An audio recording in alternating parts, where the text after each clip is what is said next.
Welcome to Bite at a Time Books, where we read you your favorite classics one bite at a time. My name is Bree Carlile, and I love to read, and wanted to share my passion with listeners like you. If you enjoy our show, be sure to follow us so you get all the new episodes. If you want to see exclusive behind the scenes of our show, join our Patreon. We would also love for you to drop us a rating on your favorite podcast platform, and share our show with your friends. You can catch us on all the social medias at Bite at a Time Books. We are now part of the Bite at a Time Books Productions Network. If you ever wondered what inspired your favorite classic novelists to write their stories, what was happening in their lives or the world at the time, check out Bite at a Time Books Behind the Story wherever you listen to podcasts. Today we will be continuing Jane Eyre by Charlotte Bronte. Chapter 23. A splendid midsummer shone over England. Skies so pure, suns so radiant as were then seen in long succession, seldom favor even singly, our wave-girt land. It was as if a band of Italian days had come from the south, like a flock of glorious passenger birds, and lighted to rest them on the cliffs of Albion. The hay was all got in, the fields round Thornfield were green and shorn, the roads white and baked, the trees were in their dark prime, hedge and wood, full-leaved and deeply tinted, contrasted well with the sunny hue of the cleared meadows between. On Midsummer Eve, Adele, weary with gathering wild strawberries in Hay Lane half the day, had gone to bed with the sun. I watched her drop asleep, and when I left her, I sought the garden. It was now the sweetest hour of the 24. Day its fervid fires had wasted, and dew fell cool on panting plain and scorched summit. Where the sun had gone down in simple state, pure of the pomp of clouds, spread a solemn purple, burning with the light of red jewel and furnace flame at one point, on one hill peak, and extending high and wide, soft and still softer, over half heaven. The east had its own charm or fine deep blue, and its own modest gem, a rising and solitary star. Soon it would boast the moon, but she was yet beneath the horizon. I walked a while on the pavement, but a subtle, well-known scent, that of a cigar, stole from some window. I saw the library casement open a handbreadth. I knew I might be watched thence, so I went apart into the orchard. No nook in the grounds more sheltered and more Eden-like. It was full of trees. It bloomed with flowers. A very high wall shut it out from the court, on one side. On the other, a beech avenue screened it from the lawn. At the bottom was a sunk fence, its sole separation from lonely fields, a winding walk bordered with laurels and terminating in a giant horse-chestnut circled at the base by a seat led down to the fence. Here one could wander unseen, while such honey-dew fell, such silence reigned, such gloaming gathered. I felt as if I could haunt such shade forever, but in threading the flower and fruit parterres at the upper part of the enclosure, enticed there by the light the now rising moon cast on this more open quarter, my step is stayed, not by sound, not by sight, but once more by a warning fragrance. Sweet briar and southernwood, jasmine, pink, and rose have long been yielding their evening sacrifice of incense. This new scent is neither of shrub nor flower. It is, I know it well, it is Mr. Rochester's cigar. I look round and I listen. I see trees laden with ripening fruit. I hear a nightingale warbling in a wood half a mile off. No moving form is visible, no coming step audible, but that perfume increases. I must flee. I make for the wicket leading to the shrubbery, and I see Mr. Rochester entering. I step aside into the ivy recess. He will not stay long. He will soon return whence he came, and if I sit still, he will never see me. But no, eventide is as pleasant to him as to me, and this antique garden is attractive, and he strolls on, now lifting the gooseberry tree branches to look at the fruit, large as plums with which they are laden, now taking a ripe cherry from the wall, now stooping towards a knot of flowers, either to inhale their fragrance or to admire the dew beads on their petals. A great moth goes humming by me. It alights on a plant at Mr. Rochester's foot. He sees it and bends to examine it. Now he has his back towards me, thought I, and he is occupied too. Perhaps if I walk softly I can slip away unnoticed. I trode on an edging of turf that the crackle of the pebbly gravel might not betray me. He was standing among the beds at a yard or two distant from where I had to pass. The moth apparently engaged him. I shall get by very well, I meditated. As I crossed his shadow, thrown long over the garden by the moon, not yet risen high, he said quietly without turning, "Jane, come and look at this fellow." I had made no noise. He had not eyes behind. Could his shadow feel? I started at first, and then I approached him. "Look at his wings," said he. "He reminds me rather of a West Indian insect. One does not often see so large and gay a night rover in England. There, he is flown." The moth roamed away. I was sheepishly retreating also, but Mr. Rochester followed me, and when we reached the wicket, he said, "Turn back. On so lovely a night, it is a shame to sit in the house, and surely no one can wish to go to bed while sunset is thus at meeting with moonrise. It is one of my faults that, though my tongue is sometimes prompt enough at an answer, there are times when it sadly fails me in framing an excuse, and always the lapse occurs at some crisis, when a facile word or plausible pretext is specially wanted to get me out of painful embarrassment. I did not like to walk at this hour alone with Mr. Rochester in the shadowy orchard, but I could not find a reason to allege for leaving him. I followed with lagging step, and thoughts busily bent on discovering a means of extrication, but he himself looked so composed and so grave also, I became ashamed of feeling any confusion. The evil, if evil existent or prospective there was, seemed to lie with me only. His mind was unconscious and quiet. "Jane," he recommenced as we entered the laurel walk and slowly strayed down in the direction of the sunk fence and the horse-chestnut. "Thornfield is a pleasant place in summer, is it not?" "Yes, sir." "You must have become in some degree attached to the house. You, who have an eye for natural beauties and a good deal of the organ of adhesiveness." "I am attached to it indeed. And though I don't comprehend how it is, I perceive you have acquired a degree of regard for that foolish little child Adele, too, and even for simple Dame Fairfax?" "Yes, sir. In different ways I have an affection for both." "And would be very sorry to part with them?" "Yes." "Pity," he said, and sighed, and paused. "It is always the way of events in this life," he continued presently.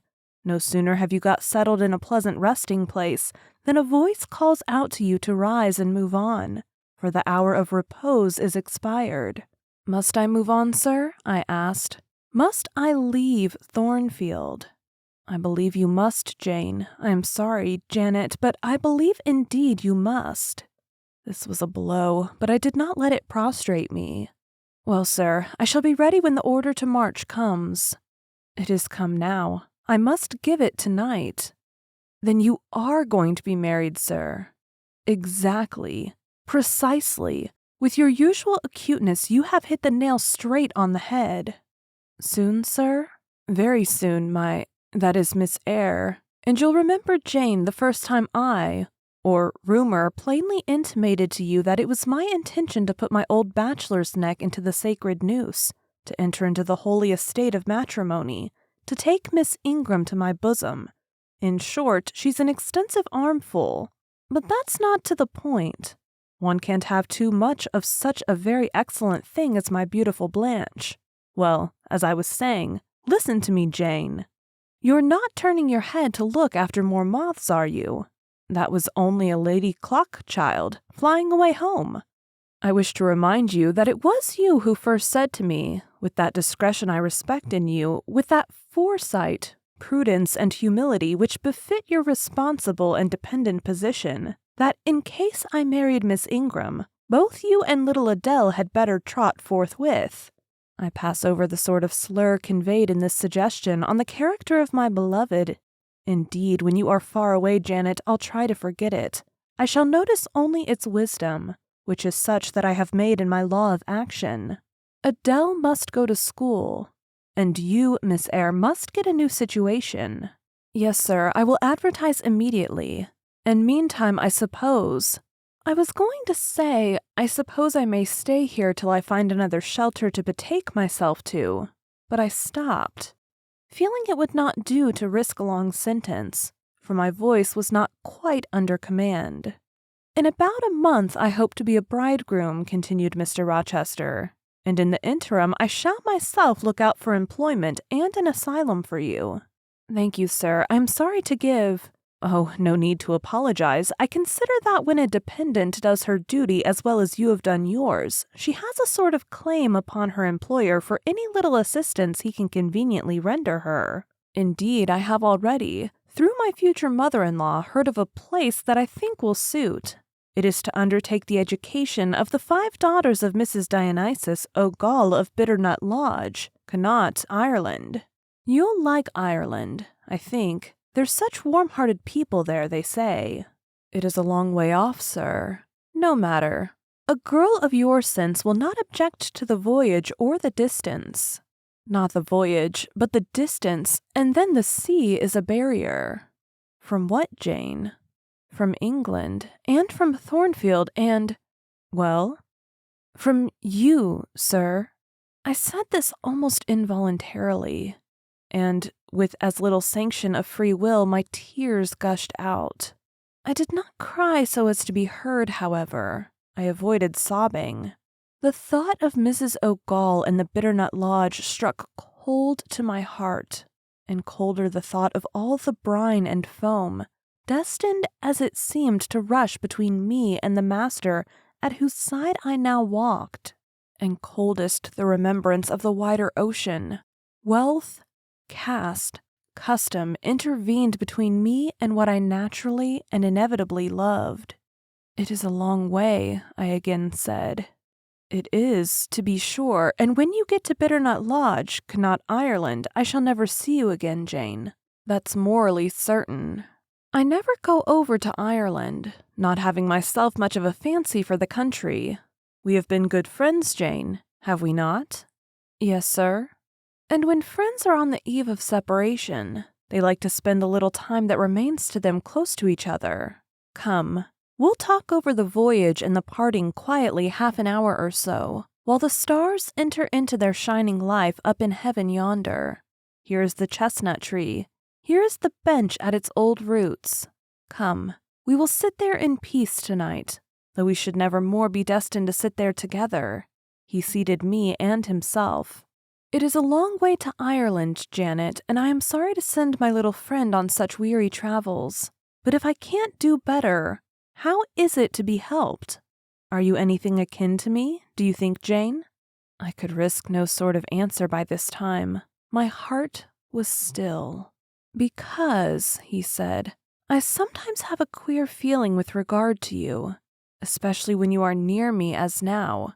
It is as if I had a string somewhere under my left ribs, tightly, inextricably knotted to a similar string situated in the corresponding quarter of your little frame. And if that boisterous channel and 200 miles or so of land come broad between us, I am afraid that cord of communion will be snapped, and then I've a nervous notion I should take to bleeding inwardly. As for you, you'd forget me. That I never should, sir. You know, impossible to proceed. Jane, do you hear that nightingale singing in the wood? Listen. In listening, I sobbed convulsively, for I could repress what I endured no longer. I was obliged to yield, and I was shaken from head to foot with acute distress. When I did speak, it was only to express an impetuous wish that I had never been born, or never come to Thornfield. Because you are sorry to leave it? The vehemence of emotion, stirred by grief and love within me, was claiming mastery, and struggling for full sway, and asserting a right to predominate, to overcome, to live, rise and reign at last.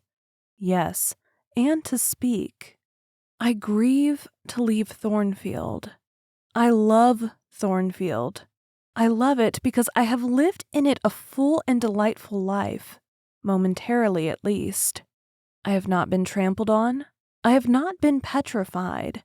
I have not been buried with inferior minds and excluded from every glimpse of communion with what is bright and energetic and high. I have talked face to face with what I reverence, with what I delight in, with an original, a vigorous, and expanded mind. I have known you, Mr. Rochester, and it strikes me with terror and anguish to feel I absolutely must be torn from you forever. I see the necessity of departure, and it is like looking on the necessity of death. Where do you see the necessity? He asked suddenly. Where? You, sir, have placed it before me. In what shape? In the shape of Miss Ingram, a noble and beautiful woman. Your bride. My bride? What bride? I have no bride. But you will have. Yes, I will. I will, he set his teeth. Then I must go. You have said it yourself. No, you must stay, I swear it, and the oath shall be kept. I tell you I must go, I retorted, roused to something like passion. Do you think I can stay to become nothing to you? Do you think I am an automaton, a machine without feelings, and can bear to have my morsel of bread snatched from my lips, and my drop of living water dashed from my cup? Do you think, because I am poor, obscure, plain and little, I am soulless and heartless? You think wrong. I have as much soul as you, and full as much heart. And if God had gifted me with some beauty and much wealth, I should have made it as hard for you to leave me as it is now for me to leave you. I am not talking to you now through the medium of custom, conventionalities, nor even of mortal flesh. It is my spirit that addresses your spirit, just as if both had passed through the grave, and we stood at God's feet, equal as we are. As we are, repeated Mr. Rochester. So, he added, enclosing me in his arms, gathering me to his breast, pressing his lips on my lips. So, Jane.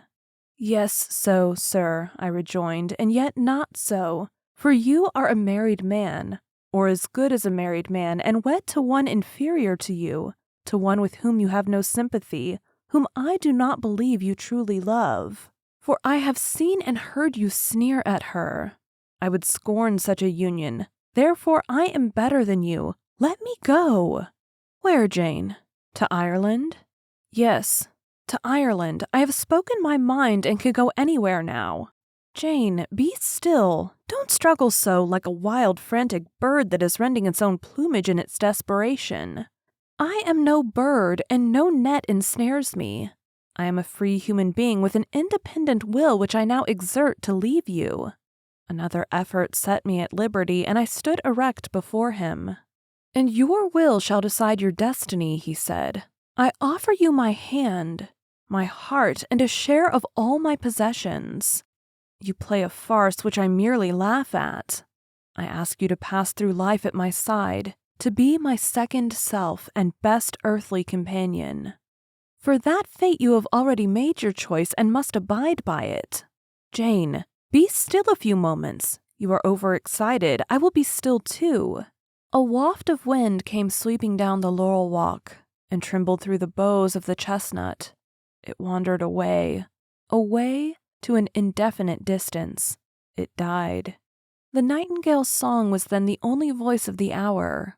In listening to it, I again wept. Mr. Rochester sat quiet, looking at me gently and seriously.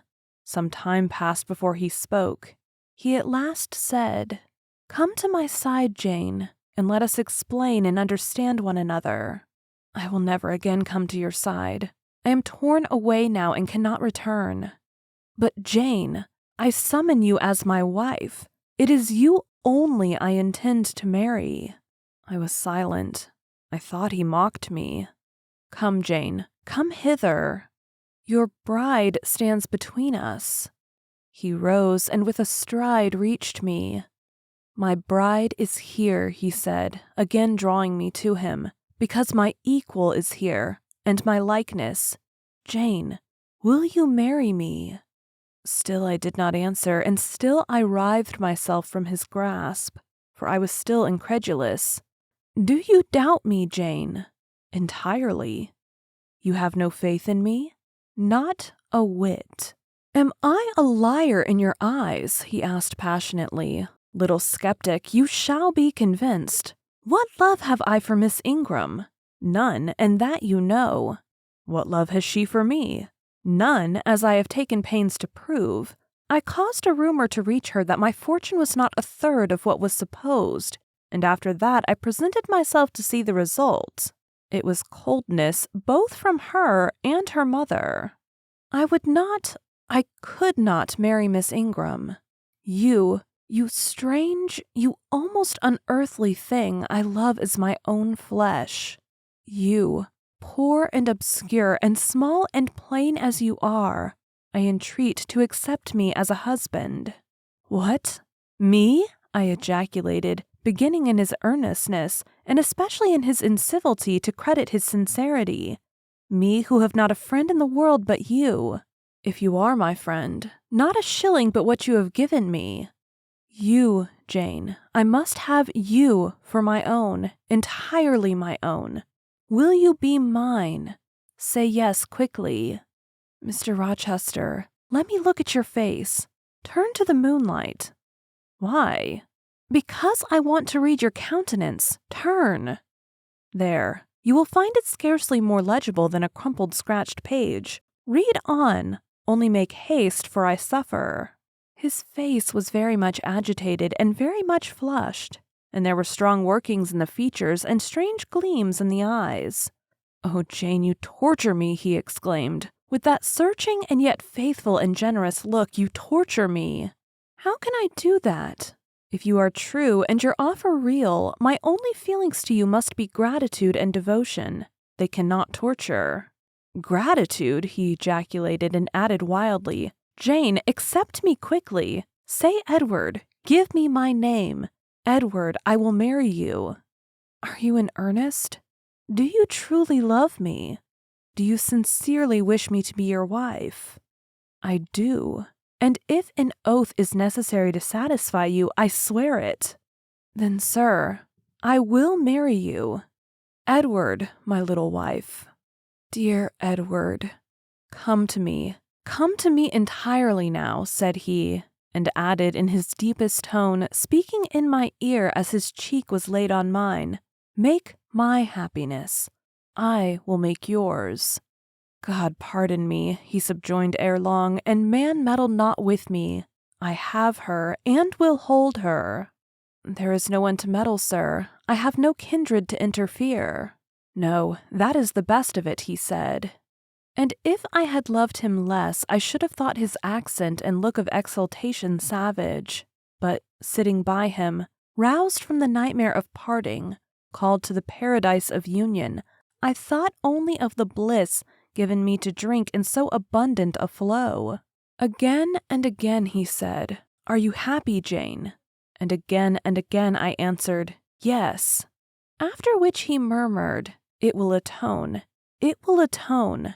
Have I not found her friendless and cold and comfortless?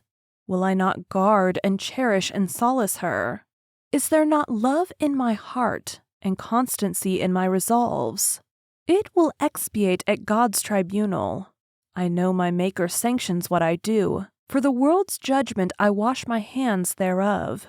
For man's opinion I defy it. But what had befallen the night? The moon was not yet set, and we were all in shadow. I could scarcely see my master's face, near as I was. And what ailed the chestnut tree? It writhed and groaned, while wind roared in the laurel walk and came sweeping over us. We must go in, said Mr. Rochester. The weather changes. I could have sat with thee till morning, Jane. And so, thought I, could I with you. I should have said so perhaps, but a livid, vivid spark leapt out of a cloud at which I was looking, and there was a crack, a crash, and a close rattling peal, and I thought only of hiding my dazzled eyes against Mr. Rochester's shoulder. The rain rushed down.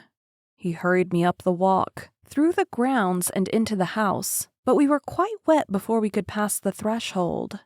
He was taking off my shawl in the hall and shaking the water out of my loosened hair when Mrs. Fairfax emerged from her room. I did not observe her at first, nor did Mr. Rochester. The lamp was lit. The clock was on the stroke of 12. "Hasten to take off your wet things," said he, "and before you go, good night. Good night, my darling." He kissed me repeatedly. When I looked up, on leaving his arms, there stood the widow, pale, grave, and amazed.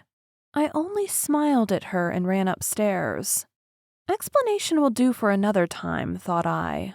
Still, when I reached my chamber, I felt a pang at the idea she should even temporarily misconstrue what she had seen. But joy soon effaced every other feeling, and loud as the wind blew, near and deep as the thunder crashed, fierce and frequent as the lightning gleamed, cataract-like as the rain fell during a storm of 2 hours' duration, I experienced no fear and little awe.